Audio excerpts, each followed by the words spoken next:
Oui. Et on va vouloir des petites choses comme un enfant qui veut des petites choses. Un adulte aussi peut vouloir des petites choses. C'est quoi des petites choses à notre niveau? C'est qu'il est très content de faire une croisière, par exemple. Pour lui, c'est le...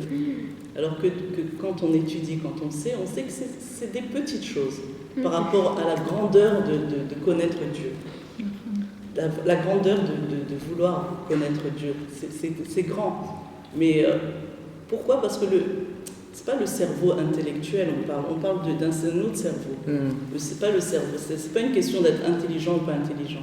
C'est une question de le moi qui est en rapport avec les choses de Dieu, avec Dieu, la compréhension de Dieu. Pas tellement de mathématiques et tout ça. On peut être très intelligent en mathématiques ou être même un professeur, grand professeur, et avoir un esprit très très très restreint. C'est pas de rapport. Voir tout en petit. C'est-à-dire ne pas comprendre la vie, ne pas savoir, ne pas comprendre les choses importantes et les choses qui ne sont pas importantes, ne pas savoir faire la différence. On peut comprendre que Dieu c'est le plus important et voir les choses en petit. Non. Ah bon? Non. Si on comprend Dieu, si on étudie Dieu, si on veut comprendre Dieu, alors ça ouvre énormément l'esprit. L'esprit étroit, c'est quelqu'un qui, même s'il est intelligent, c'est pas de rapport, mais qui voit les choses de façon très très extérieure, comme on a dit tout à l'heure, qui voit que la clipa du monde. Il voit tout petit. Oui, la clipa du monde, des choses restreintes, un esprit restreint, donc il ne peut pas supporter les grandes choses. Donc il veut que des petites choses. Ça veut dire, c'est quoi des petites choses? Que des choses matérielles, que des choses, des plaisirs matériels. C'est-à-dire des choses comme ça, parce que c'est petit. Ça reste dans c'est très limité au...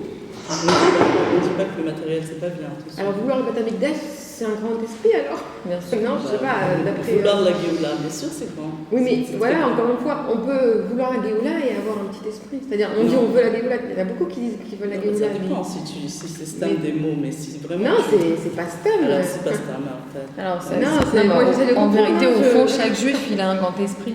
C'est exactement, bravo. Parce que tout le monde veut ma chair. Bah oui, c'est ça. On doit dévoiler ça. Voilà, Bien sûr exactement. que chacun est là, parce qu'on a... Il doit faire l'effort pour enlever sa clipa. Oui. Par exemple, j'étais à les courses, je voulais choisir du fromage.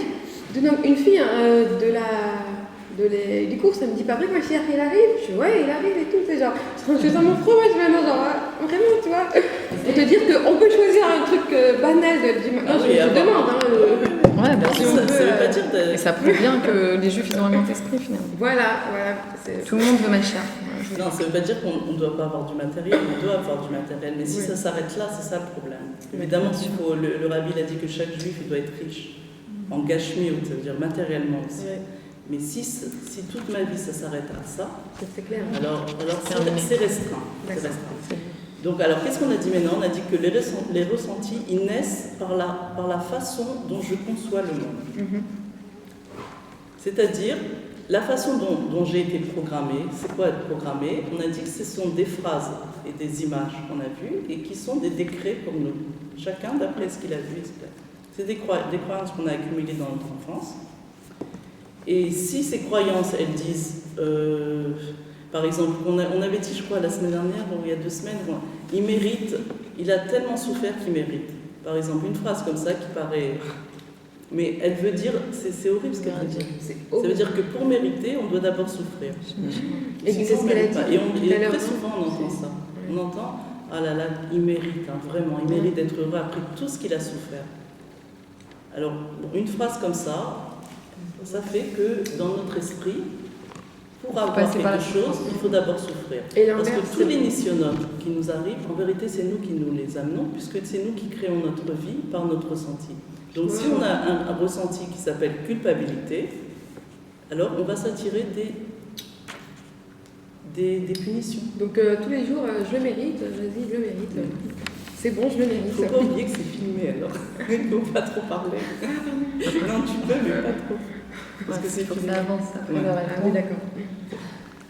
Alors vous avez compris comment ça marche? La façon dont on va concevoir le monde par nos croyances qu'on a accumulées dans notre enfance, ça va nous faire avoir un certain ressenti de la vie. Et c'est le ressenti qui crée la vie. Ça veut dire que ce sont les ressentis. Mais le problème, c'est que le rabbi, Tzemar Tzedek, il n'a pas dit ressens bien et tout ira bien.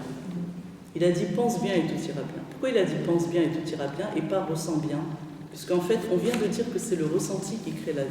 Parce qu'on ne peut pas gérer les sentiments. Bravo, elle a réponse à tout. Ça y est. Parce qu'on ne peut jamais changer un sentiment. C'est impossible de changer le ressenti. Par contre, entre la compréhension des choses, c'est-à-dire la façon dont on conçoit, et le ressenti, au milieu, il y a les pensées. Ça veut dire que si tu comprends quelque chose, mais que tu n'y penses pas, il ne va pas naître de ça un sentiment. Recommencer. Si par exemple, on comprend qu'il y a un danger des Arabes en ce moment, avec il y a un certain danger, mais qu'on n'y pense pas, on n'y pense jamais, on ne va pas avoir peur. C'est-à-dire le sentiment, il ne va pas naître. Sans la pensée de cette chose, le sentiment ne va pas naître. C'est pour ça que dans le Shema Israël, Hashem Elokeinu Hashem Echad, c'est une phrase à laquelle on doit énormément méditer. On doit méditer à cette phrase, et après, tout de suite après, Baruch Shem Kod Malchut Elohim, et tout de suite après, qu'est-ce qu'il y a écrit? Tu aimes. Ve'afta. Ça veut dire que le sentiment, on ne peut pas nous obliger à aimer, on ne peut pas nous dire Ve'afta et tu aimeras. On ne peut pas dire à quelqu'un tu vas aimer. Mais pourquoi il y a écrit Ve'afta? Parce que ça vient après la méditation de la grandeur de Dieu.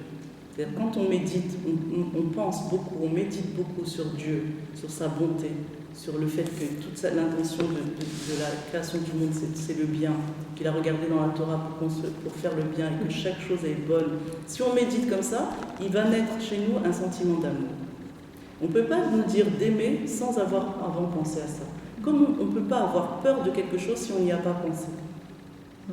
Donc si on veut ne plus, c'est pour ça qu'on sait, on peut gérer les sentiments, parce que si on veut ne pas avoir peur d'une chose, alors on ne doit pas y penser. Et comment on fait pour ne pas penser à quelque chose? On ne regarde pas les infos. Ouais, d'abord on ne regarde pas les infos. Et comment on fait pour ne pas penser à quelque chose? On remplace, parce qu'on ne peut pas ne pas penser, on se force à penser à quelque chose d'autre. Parce que pour penser bien, pour enlever une mauvaise pensée, on doit la remplacer par une bonne pensée. Parce qu'on ne peut pas arrêter aussi les pensées, c'est-à-dire seul on ne peut pas. Repousser une pensée, c'est très difficile. La meilleure façon, c'est de la remplacer par une bonne pensée. C'est quoi une bonne pensée? De penser que Dieu est bon, il sait ce qu'il fait et qu'il ne fait que le bien, qu'il n'y a rien de mal qui peut descendre d'en haut. Toutes ces pensées-là, elles nous font remplacer les mauvaises pensées. On devrait avoir le sourire tout le temps alors. Des fois, c'est quand même difficile, enfin je comprends très bien, mais quand on voit le passé pour les juifs, des fois c'est un peu difficile de penser toujours bien. Mais maintenant, le temps de maintenant, il a changé, on n'est plus comme avant. Et maintenant, le rabbi il a dit qu'on est rentré déjà dans les premières étapes de la Géoula, dans les Yemot HaMashiach, donc il n'y a aucune raison qu'il y ait du mal maintenant. Il n'y a aucune raison. Le mal, il n'a plus du tout de force. Il a plus de force, il est... Comme c'est une clipa, maintenant c'est une clipa, mais c'est une clipa de choum, ça veut dire c'est une... Le choum. Comment on dit L'ail.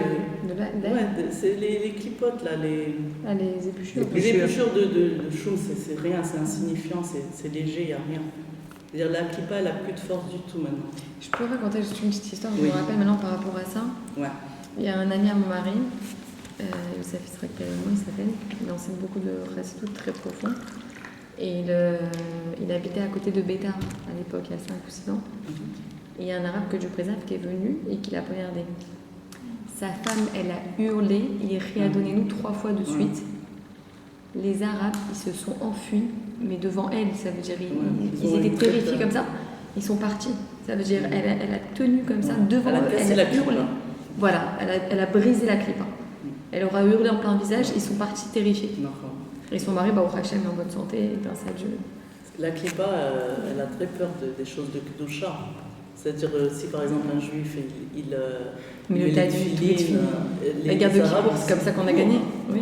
Ils ont cru que c'était une nouvelle arme chimique ou quelque chose comme ça quand ils ont mis les tefilines. Oui. Le rabbi a dit mettez les tefilines au front.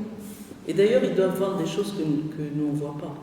C'est sûr, Arabes, des malachim. Ils doivent voir des choses terribles, comme la femme là, qui est racontée, qu'il y avait un arabe qui la suivait il y a peut-être 2-3 semaines. Ah non, j'ai pas entendu ça.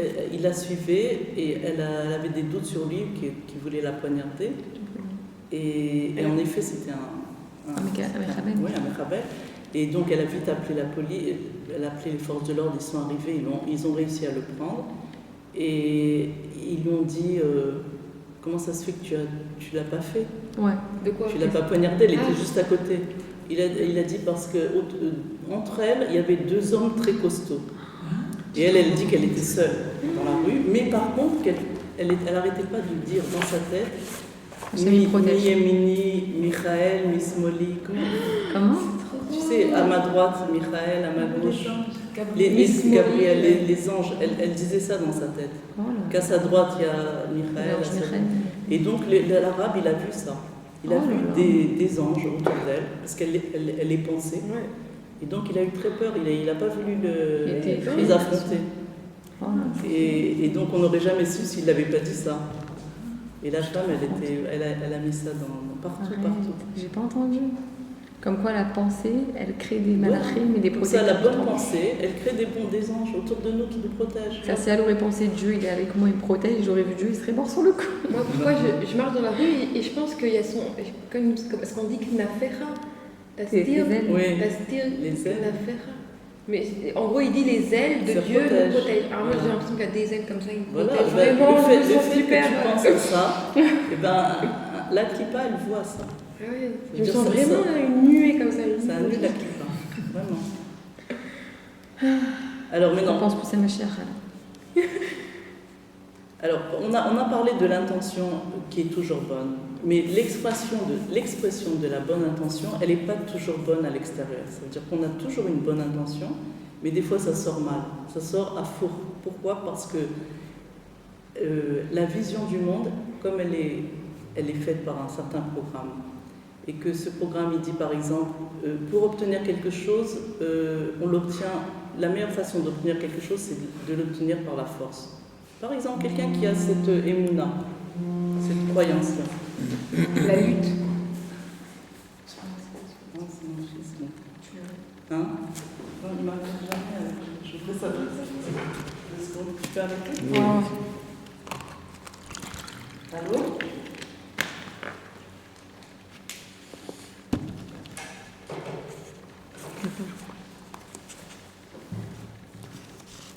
Alors, à cause des fausses croyances qui amènent de fausses compréhensions, ça amène un faux ressenti et ça amène un faux comportement. Ça veut dire que ça va de là. L'intention, elle est toujours bonne, mais les émounotes, elles sont aussi dans le kéter. Ça veut dire que ce n'est pas conscient. Le kéter, c'est ce qui est au-dessus du conscient. Parce que ça, c'est la compréhension. Ça, c'est le conscient. Donc ça, c'est au-dessus du conscient. Les émounotes, elles sont là. Elles sont dans le kéter. Si on a une émouna qui dit la meilleure façon d'avoir quelque chose, c'est de crier, par exemple.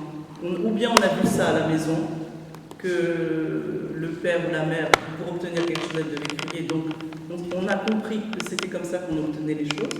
Donc chez nous, c'est comme ça. Ça fausse la compréhension des choses. La émouna qui est fausse, elle fausse la compréhension. Et donc elle fausse le ressenti, et donc elle fausse l'action. Parce que à la fin, c'est la malchoute, c'est l'action. Donc tout est faux. À la base, c'est faux, donc tout est faux. Par exemple, une mère, elle aime son enfant et elle veut son bien. Mais parce qu'elle croit, par exemple, j'ai un exemple, on réussit pas, si on ne réussit pas dans la vie, on n'a aucune valeur, parce qu'on a pu lui dire ça à elle, que la valeur, elle se définit par rapport à la réussite. Donc si elle a cette émouna à la base, elle aime son enfant, mais cette émouna, elle fait qu'elle veut absolument qu'il réussisse. Pourquoi? Parce qu'elle sait que s'il ne réussit pas, il n'a aucune valeur. Et comme elle veut que quoi, son enfant... la réussite, c'est... Que la valeur, elle est fondée sur la réussite. Elle dépend de la réussite. Alors, elle voudra tellement que son enfant réussisse, pour qu'il ait une valeur, puisque la réussite, elle dépend de la valeur, que s'il ne réussit pas, elle aura tellement peur pour lui, et elle a sûrement une autre émouna qui dit que quand on veut obtenir quelque chose, la meilleure façon, c'est de crier, donc elle va crier sur lui. Mais en vérité, qu'est-ce qu'elle veut à la base? Elle veut son bien. Elle veut qu'il ait une valeur, elle veut qu'il soit bien. Mais à cause de toutes ces croyances fausses qui se sont accumulées, l'expression de cette bonne intention, qu'elle veut qu'il soit bien, elle l'aime, elle sort par des cris. Elle sort par quelque chose qui est contraire à ce qu'elle veut à la base. Et elle obtient la plupart du temps, le contraire de ce qu'elle voulait. Ça veut dire elle veut qu'il réussisse, il va pas pouvoir parce qu'il va être complètement bloqué, il aura peur, il ne pourra pas même pas réussir. On ne sait pas vivre alors. On ne sait pas comment vivre alors. Il faut changer les croyances. Il faut faire le tikkun des fausses croyances. Puisque tout est basé sur ça, parce que c'est ça les émouna. Alors, comment, par exemple, cette croyance-là?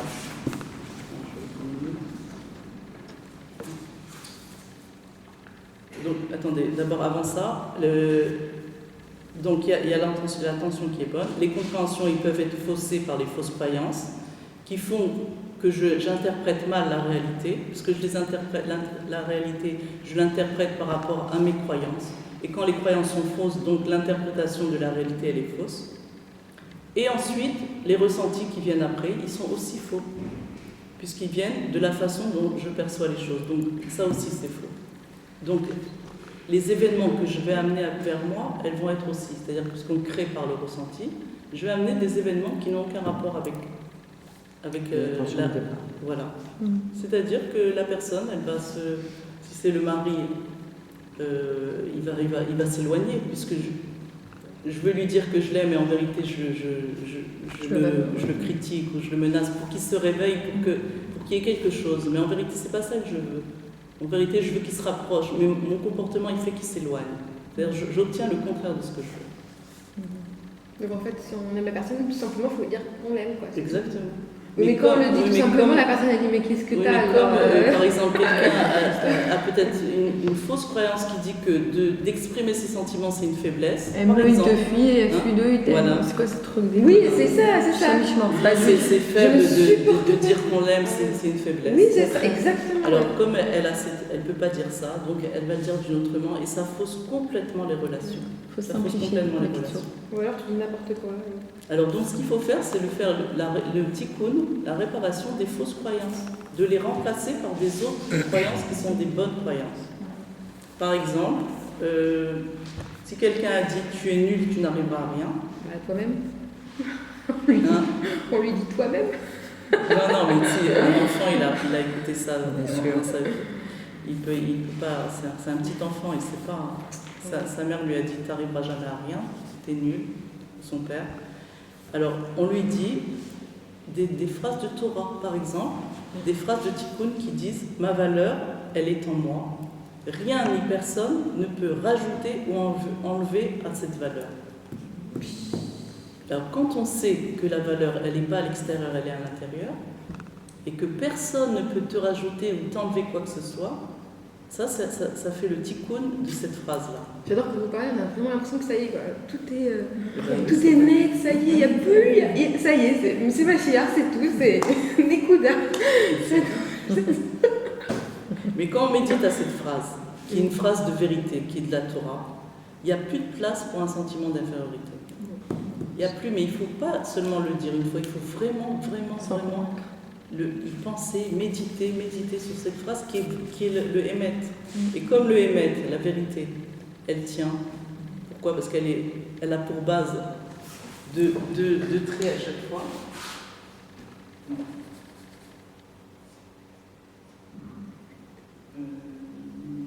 C'est le même. Ouais. Et en haut, c'est... Voilà. Alors là, il y a une base, il y a une autre base, là, il y a une base, et là, il y a une base. Tandis que le shaker, il est comme ça.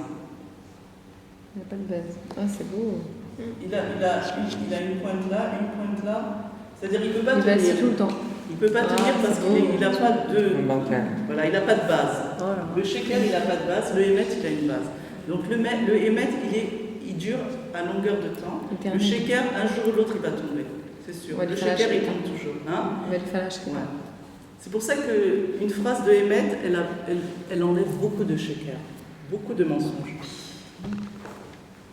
Et beaucoup de phrases de Emet, alors ça y est. Une phrase de Emet, elle enlève beaucoup.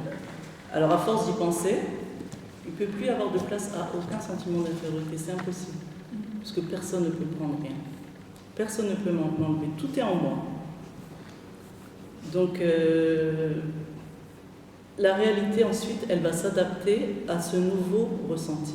Ça veut dire que si maintenant je suis persuadée que ma valeur, elle est en moi, donc j'ai plus de sentiment d'infériorité, donc je ne vais plus attirer des situations où je vais me sentir inférieure. C'est-à-dire je vais plus attirer ce genre de nissionote, là, d'épreuves.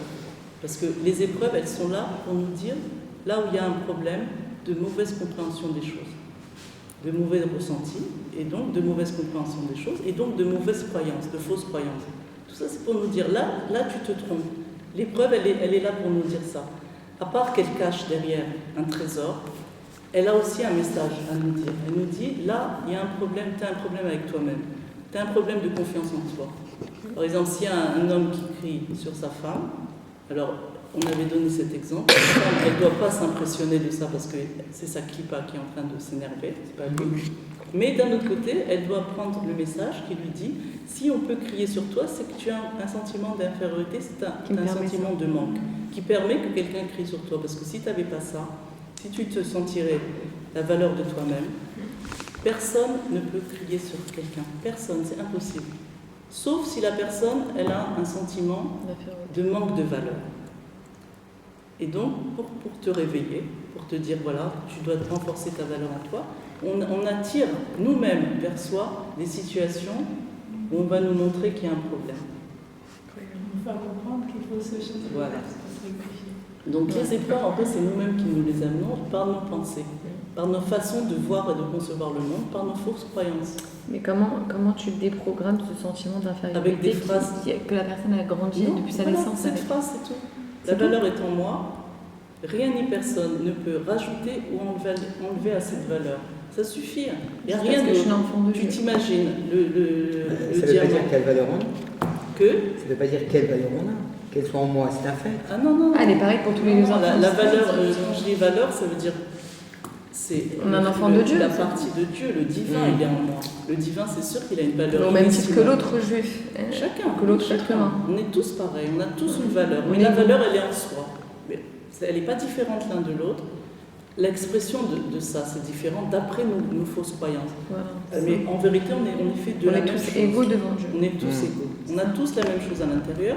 Et on a un qui va dévoiler ça, et un qui va dévoiler moins, et un qui va dévoiler deux. Et plus il y a des voiles devant se émettre, et plus on le vit d'une façon différente. On vit le shaker, c'est ça, on vit le shaker. On ne connaît pas notre valeur. Le rabbi a dit que la meilleure tzedaka qu'on peut faire à un juif, c'est de lui dire qui il est. Et qui il est du divin. C'est tout. C'est tout ce qu'on doit dire à quelqu'un. Et on doit le convaincre de ça. Et il doit se convaincre de ça parce que ça, c'est émettre. Donc c'est facile à convaincre. Quand on dit des choses de émettre, c'est facile à convaincre. C'est accepter. Ce qui est faux, par contre, c'est que la personne n'a pas de valeur. Ça, c'est un shaker qui va tomber un jour ou l'autre, parce que c'est faux. Chacun a une valeur inestimable. Un diamant, chacun de nous, c'est un diamant de valeur inestimable à l'intérieur. Il y a tout. Qu'est-ce qu'on a à l'intérieur? On a le don gratuit, l'amour gratuit. On a la richesse de l'intelligence sans limite. Si on voit le rabbi comment il est, on sait comment on est nous à l'intérieur. Parce que c'est ça, on est la bonté, on est la générosité, on est tout ce que vous pouvez imaginer de bien, on peut savoir qu'on est ça. On est parfait. Maintenant, on est parfait, on a la shrémo. Seulement, c'est pas toujours, ça s'exprime pas toujours, et des fois ça exprime le contraire, Ça veut dire d'après nos fausses croyances, c'est ça qui nous fait. Maintenant, si on arrive à remplacer chaque phrase fausse croyance par une croyance de Torah qui est de l'Emet, alors c'est fini. S'il y a des gens qui pensent pas comme ça, c'est parce qu'ils n'étudient pas la Torah et qu'ils ne savent pas toutes ces choses-là. Ils n'étudient pas la Chassidut, parce que dans la Chassidut, il y a écrit chaque chose. Il y a tous les Emet. C'est pour se débarrasser de nos clipotes, il faut... Le seul mode d'emploi, c'est la Torah, sinon on est cuit, quoi. Alors, je vais vous marquer un peu là, comme ça, comment ça marche.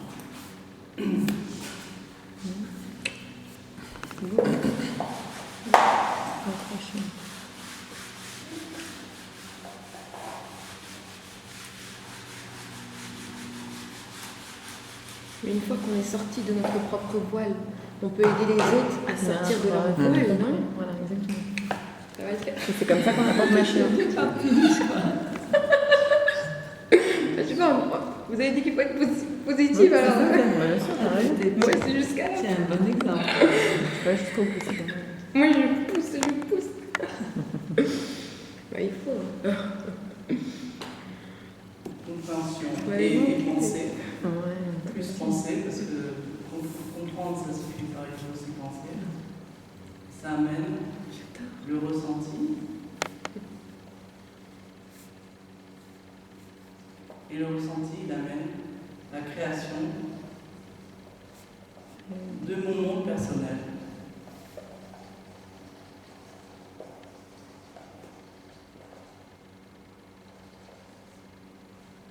Amen. Oui, c'est ça. Amen. Non, non, c'est bon. Non, voilà. Donc, bien que ce soit le ressenti qui crée la réalité, le Tzemar Tzedek, le Rabbi, l'a dit, pense bien et tout ira bien, parce qu'en fin de compte, c'est les pensées qu'on peut changer, mais pas le ressenti. Mais les pensées, elles vont changer notre ressenti. C'est-à-dire, si on pense bien, on va avoir de la simcha, si on pense mal, on va avoir de la tristesse. Donc, c'est les pensées qui font ce qu'on va ressentir. Donc, en fait, tout est basé sur les pensées. Parce que c'est elles qui vont changer le ressenti, et c'est le ressenti qui crée la vie. Comme on a vu que Dieu, il a créé par les 7 ressentis, donc nous aussi on crée. Si on est heureux, on va attirer des bonnes choses. Si on est triste, on va attirer des situations qui vont nous faire comprendre qu'on doit changer de compréhension des choses. Donc c'est pour ça qu'on peut dire que pense bien et tout ira bien, c'est vrai. On a une réflexion même. Oui. J'ai pas entendu. Qu'est-ce que t'as dit? On a un reflet de soi-même. La réalité, elle te montre Ouais. où tu en es. Oui, elle te montre c'est quoi, où sont tes compréhensions, où est ton ressenti, où sont tes pensées. Elle te montre ça, la vie. Prendre des messages. Voilà, exactement. Pour ça, il faut être toujours aware, Voilà. conscient. Oui. Aware. Ah, ouais. On dit bien, le prophète Daniel, il avait été jeté dans La fosse, avec les lions et ils n'ont pas touché. Hein. parce que la Kippa, elle a peur de la Kedusha. Parce qu'il était convaincu qu'il n'y a rien d'autre que Dieu. Ça. Bien sûr, oui. C'est fou. Alors, mes Hachem, voilà, que par la diffusion de la Torah, Mashiach se dévoile.